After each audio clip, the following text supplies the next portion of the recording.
제일 중요한 거는 또 공사가 제대로 됐느냐잖아. 우리는 만약에 와서 보면은 도배지 같아 돼 있는 현장만 볼 거란 말이야. 공사 중간중간에 특히 목공할 때 석고보드 치기 전에 사진 좀 꼼꼼하게 찍어 달라고 해서 보내달라고 하면은 그래도 그 사진 보고 어느 정도 판단할 수 있지 않을까 싶어.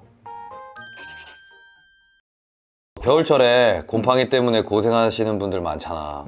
그래서 이 곰팡이가 왜 그렇게 다 생기는 건지, 그리고 뭐 왜 그렇게 다르게 집집마다 다르게 발생하는 건지 쫙 설명 한번 해줘. 나는 크게 세 가지 요인이 있다고 봐. 그러니까 첫 번째는 집안의 온도, 그 다음에 두 번째는 그 결로가 맺혔던 벽의 그 벽의 온도, 그 다음에 세 번째는 습도야. 벽의 온도가 공기 온도보다 뭐 비슷하게 따뜻하거나 아니면은 공기 온도가 오히려 차버리면 그러면은 잘 안 생겨. 근데 두 가지 조건이 충족을 했는데 습도가 너무 높아. 그래도 생기거든. 그럼 우리는 여기서는 꼭 가정해야 될 게 우리가 컨트롤할 수 있는 거는 두 가지잖아. 공사를 했을 때 단열을 제대로 해 놓으면은 습도만 제대로 컨트롤 한다든지 온도를 너무 높이지만 않으면은 충분히 결론은 제어할 수 있다는 얘기잖아. 기존에 있던 지금 단열재가 너무 제대로 시공이 안 돼 있어서 뜯었거든. 일단 우리가 해야 될 건 단열재를 제대로 시공을 해야 되잖아. 지금 여기 흔적을 보면은 비드법 단열재라고 하는, 우리 흔히 스티로폼이라 그러지. 이게 알갱이로 이렇게 떨어지는 이 비드, 그것도 1종으로 돼 있어. 2종도 아니고 옛날 집이라 요런 게 되어 있었는데 이걸 뜯고 새로 단열을 하기로 했단 말이지. 그리고 보면 중간중간에 이런 강목들 같은 것도 박혀져 있잖아. 그럼 얘도 단열재보다는 열을 더 잘 전도하겠지. 그래서 이런 것도 뜯고 우리는 이 50T짜리 아이소핑크를 바로 댈 거야. 혹시 그 아이소 핑크가 저기 핑크색이라서 핑크야? 사실 브랜드명인데 아하, 저걸 여기 벽에다 붙이면 이제 어떻게 되는 건데? 이 콘크리트에서 바로 전달되는 그런 한기가 저 단열재에 의해서 막히겠지. 단열재 종류에 대해서 알아? 나 얘기해줘.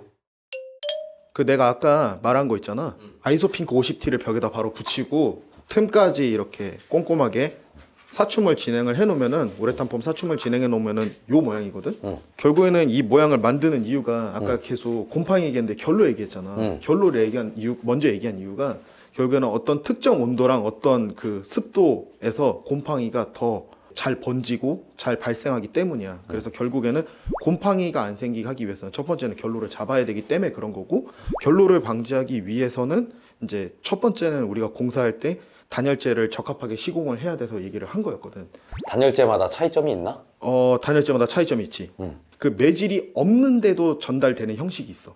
마치 공기가 없는 곳에서 태양열이 우리한테 전달되듯이 복사열로 이제 열을 전달한다고 해갖고 복사열 전달이라고 하거든. 그래서 그런 복사열의 종류가 있고, 어떤 물질을 통해서 전도되는 게 있어. 그런 것들을 이제 전도열 전달이라고 하거든. 그 전도열 전달이 어찌 보면은 인테리어 공사할 때 큰 핵심이라고 보고, 그 다음에 대류열 전달이라고 하고 있어. 뜨거운 공기는 위로 올라가지. 위로 올라가고 차가운 공기는 밑으로 밑으로 내려가는 그런 원리로 열을 전달하는 방식이 있는데, 대류 같은 경우는 이제 난방 형식이 될 수가 있겠고, 어쨌든 우리가 단열을 할 때는 복사열을 차단하거나 전도열을 차단하는 게 목적인 건데, 그걸 차단하는 형식에 따라서 또 두 가지로 나뉘어.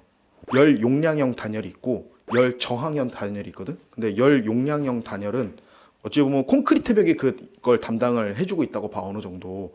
그러니까 우리 뚝배기 같은 거야. 데펴지는데 시간이 오래 걸리지. 왜? 두꺼우니까. 양은 냄비는 되게 빨리 끓고 빨리 식잖아. 그런 것처럼 콘크리트도 벽 두께가 두꺼우면은 여름철 같은 경우에는 이제 뜨거워지는데 오래 걸릴 거고, 또 식히는데도 오래 걸리겠지. 이제 그런 역할을 해주는 그런 단열재가 있고, 그 다음에 집 안에 사용할 때는 그렇게 두껍게 할 수가 없잖아. 그러니까 최대한 밀도를 낮춰서 이렇게 공기층이 많은 어떠한 물질을 대가지고 하는 거를 열 저항형 단열이라 그래. 저항을 하는 거지. 열이 들어오는 거를. 그 종류가 이제 기술의 발달에 따라서 습도에도 강해야 되고, 그 다음에 어느 정도 강도도 있어야 되고, 어떤 걸 마감을 할 건지에 따라서 이제 또 종류가 바뀌고, 그 다음에 또 단가도 이제 낮아야겠지. 그리고 두께는 두꺼운 게 좋을까, 얇은 게 좋을까? 두꺼운 거. 두꺼운 건 성능이 좋은데 만약에 성능이 같다고 한다면은 얇은 게. 얇은 게 좋겠지. 왜냐하면 면적이 줄어들잖아. 집 좁아지면 안 되니까. 맞아. 그래서 예전에 썼던 아까 저쪽에 있던 비드법 단열재보다는 압출법 단열재가 같은 두께 대비 성능이 좋아서 쓰는데, 물론 뭐 그런 얘기도 있어. 여기에 있는 어떤 가스 때문에 그 성능이 나오는 건데 그 가스는 뭐 6개월 만에 빠지면 똑같아진다 뭐 이런 얘기도 있는데, 대신에 비드법 단열재보다 흡수율이 현저하게 떨어지기 때문에 물 흡수율에 따른 어떤 성능 저하를 따진다면은 아직까지는 압출법 단열재, 흔히 말하는 아이소핑크가 훨씬 더 성능이 좋다고 보고 이제 핑크색? 요거를 쓰는 거고, 그 다음에 여기다가 바로 도배를 할 수가 없으니 이제 석고보드를 또 시공을 하고 이제 거기다 도배를 진행을 할 거야. 그럼 딱 그 전 단계인 거네? 그렇지. 그럼 여기에서 이제 이 다음 공정은 이제 석고보드를 대는 게 되겠네. 그렇지. 오케이. 그럼 석고보드 되는 거 한번 보여줘. 도배를 할 수 있게 석고보드까지 마감을 한 상태가 요 상태야. 그럼 이 상태면은 이제 곰팡이가 안 생기는 건가? 아, 사실 곰팡이는 아까 얘기했다시피 이제 이거 말고도 해주셔야 될 부분이 조금 있기는 해. 특히 제일 주의해야 될 부분들은 습한 공간, 뭐 빨래를 말린다든지 아니면은 뭐 욕실이 있는 공간, 욕실을 사용하고 문을 열어 놓는다든지 하게 되면은 거기가 습도가 확 올라갈 거거든. 그래서 그게 너무 올라가게 된다 그러면은 오히려 단열 공사를 잘 하고 나서도 결로가 생길 수 있어. 방의 온도가 높으면 높을수록 더 그런 경향이 있거든. 옷장 같은 데도 있잖아. 이불을 꽉꽉 채워넣는 공간도 되게 위험한 것 같아. 왜냐면은 습기가 한번 생겼다가 이불에 머금게 되면은 그 부분에 곰팡이가 또 많이 생기더라고. 그래서 장시간 놓는 이불 같은 경우에는 압축팩 같은 거에 싸서 넣어 놓는 것도 방법인 것 같아. 이렇게까지 했는데도 불구하고 관리가 좀 소홀해서 곰팡이가 만약에 생겼어. 어떻게 해야 될까? 인테리어 공사를 했는데도 불구하고 그런 게 생겼으면은 인테리어 사장님들께서 양심이 있으시다면 아마 AS를 해주실 거고, 생활 습관의 문제가 아니라는 가정하에 그 벽면이 다른 데보다 차가웠다는 뜻이거든 결국에는. 그래서 그 벽면이 차가워지지 않게 하는 거고, 사는 집이니까 큰 공사가 되지 않기 위해서 그 두께를 너무 두껍지 않게 하기 위해서 어떤 거를 덧대줘야겠지. 흔하게 쓰는 방법은 나는 이 보드일 것 같아. 도배를 바로 마감을 할 수 있게 한 겹을 더 덧댄 아이소 핑크라고 생각하면 좋을 것 같아. 방온도를 너무 높여도 문제가 될 수 있어서 방온도를 이제 적정 수준으로, 겨울철 적정 수준 있잖아. 내 생각에는 24도 이상 안 하는 게 좋을 것 같아. 습한 집 같은 경우에는.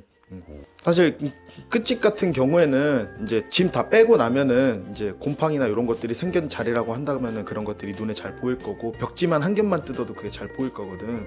그러면 이제 제일 중요한 거는 또 공사가 제대로 됐느냐잖아. 우리는 만약에 와서 보면은 도배지 같아 돼 있는 현장만 볼 거란 말이야.